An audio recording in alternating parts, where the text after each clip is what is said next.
আল্লাহ যখন দেখলো দুনিয়ার মানুষ সব দোজখে চলে যাচ্ছে, বাঁচানোর কোনো উপায় নেই। খেয়াল করেন, মানে আদম ফল খেয়েছে, এখন সব মানুষ দোজখে চলে যাচ্ছে, আল্লাহর নাকি বাঁচানোর ক্ষমতা নেই। এখন নিজের ছেলেকে ফাঁসি দিয়ে শুলে চড়িয়ে দোজখে পাঠালো, দোজখে যে শয়তানের কাছে চাবি কেড়ে আনলো।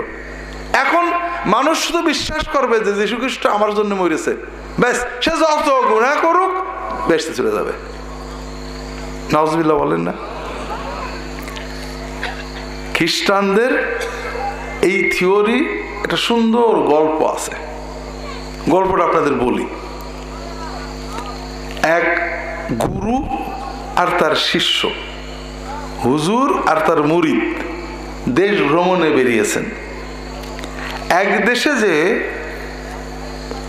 তারা দেখেন সেই দেশে তেল এবং ঘি একই দাম।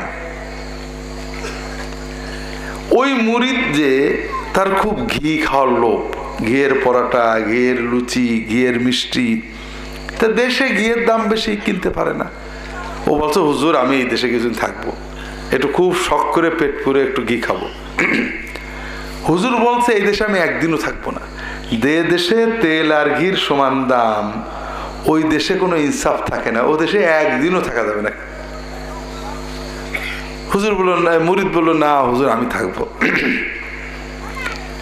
ঠিক আছে তুমি থাকো, আমি গেলাম, আমি ঘুরে ফিরে যখন আসি তোমার নিয়ে যাবা না। তো ওই মুরিদ মাশাআল্লাহ বছর পুরে গেছে, ওই দেশে আছে, খাওয়া দাওয়া করছে, খুব খুশি, ঘিয়ের পরোটা সব। বছর খানেক পরে একটা হঠাৎ দুর্ঘটনা ঘটেছে। ওই দেশের এক চোর একটা শিল কেটে একজনের ঘরে ঢুকে মাল চুরি করে বেরোনোর সময় মালের বোঝা অনেক বেশি, ওই দেওয়ালে ধাক্কা লেগে দেওয়ালটা ভেঙে পড়ে মারা গেছে। সকালে রাজার কাছে কেস গেছে যে দেওয়াল ধসে পড়ে একটা চোর মারা গেছে।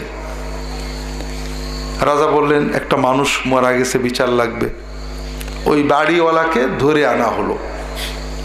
কথা বুঝেছেন? বললো যে তোমার বাড়ি ভেঙে এই মানুষটা মারা গেছে, তোমার ফাঁসি হবে। বললো হুজুর আমার কি দোষ? বাড়ি তো আর আমি বানাইনি, যে মিস্ত্রি দেওয়াল গাইতেছে তার ফাঁসি হবে। তো মিস্ত্রিকে ধরে আনা হলো। মিস্ত্রি বলল যে রাজা মশাই আমার কি দোষ? আমার যে যুগালে বোঝেন তো, বালি, হ্যাঁ হেল্পার যে বালি সিমেন্ট মিশাইছিল সে হয়তো বালি সিমেন্ট ঠিক মতো দেয়নি, এই জন্য দেওয়াল ভেঙে গেছে, আমার তো ফাঁসি হলে ওর হবে। তো যুগালে নিয়ে আসা হয়েছে। যুগালে তো গরিব মানুষ, কেটে খায়, একেবারে তালপাতার সিংহ। বলে না হুজুর আমি ঠিক মতোই দিছি। রাজা মশাই বলছেন না তোর কথা বিশ্বাস করা যাবে না, তুই নিশ্চয়ই ভেজাল দিচ্ছিলি। আর গরিব মানুষ যেহেতু তার পক্ষে আর কেউ বললো না, তখন ওই গরিব মানুষের ফাঁসি হবে চোরের মৃত্যুর কারণে।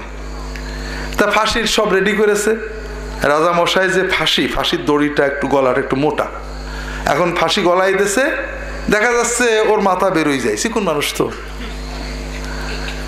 রাজা মশাই বললেন যে এটা হতে পারে না, আমার দেশে একটা মানুষ খুন হবে আর তার বিচার হবে না, কারোর ফাঁসি হবে না, এটা হতে পারে না। দেখো গলা মোটা আছে, এরকম ধরে নিয়ে এসো। এখন জনগণ তো সব দেখতে আসছে, খুনের ফাঁসি হবে, সবাই দেখতে আসছে। ভিড়ের ভিতরে তাকিয়ে দেখে মোটা সোটা ওই মুরিদ কয়েক বছর খানে ঘিটি খেয়ে বেশ তাজা হয়েছে, ধরে নিয়ে চলে আসে। গলায় ফাঁসি দিয়ে দেখা গেছে বেশ মেলে, রশি টানলে একেবারে ঠিক মতোই হবে। তো এখন রাজামশাই বলে তোমার ফাঁসি হবে।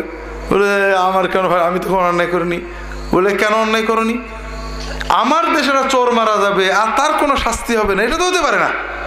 আর যেহেতু ওর গলায় রশি যাচ্ছে না, তোমার দিতে হবে, কোনো কথা নেই। এখন ও চিলাচিলি করছে।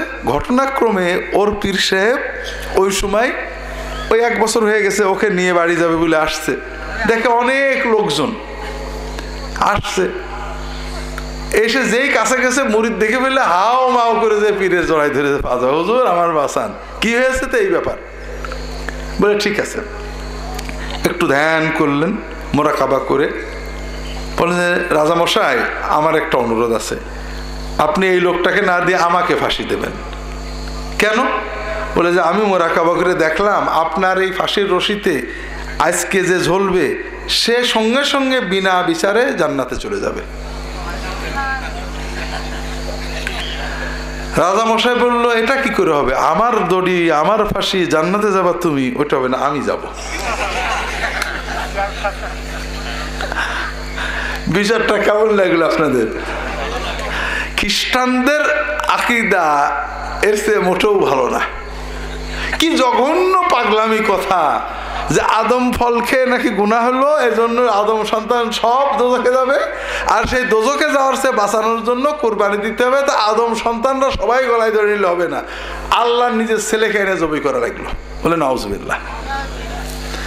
তো এই জন্য তারা বলে, তাদের থিওরি কি, যে তুমি যত পাপই করো ঈসা মসিহ তোমার তরাই নেবে, আর এই তরাই নেওয়ার চিন্তা থেকেই সকল দুর্নীতি। কথা বোঝেন না? যে দেশে ঘি আর তেল এক দাম সে দেশে ইনসাফ থাকে? যে ধর্মে হিটলারের মতো খুনি আর মাদার তেরেসার মতো সেবা কর্মী একসাথে জান্নাতে যাবে, ওই ধর্মে কোনো ইনসাফ থাকে না। কথা বোঝেন? কথা হলো মূল সমস্যা, ওরা মুসলমানদের বোঝায় ইসলাম ধর্ম বড় কঠিন, তোমাকে নামাজ পড়তে হবে, রোজা রাখতে হবে, হজ করতে হবে, গুনাহ করতে পারবে না, মদ খেতে পারবে না। আর খ্রিস্টান ধর্মে তুমি যাই করো করবা, সব সব এসতে চলে যাবা। নাউজুবিল্লাহ বললেন না? খুব ভালো করে বুঝুন, যখন কোনো মানুষ বিশ্বাস করে কেউ আমাকে তরাই নেবে আল্লাহর কাছ থেকে, তখন সে সবচেয়ে বড় দুর্নীতিবাজ পাপী হয়। আর যখন মানুষ মনে করে আমার সব আল্লাহ দেখছেন এবং আমাকে হিসাব দিতে হবে, তখন সে ভালো হওয়ার চেষ্টা করে।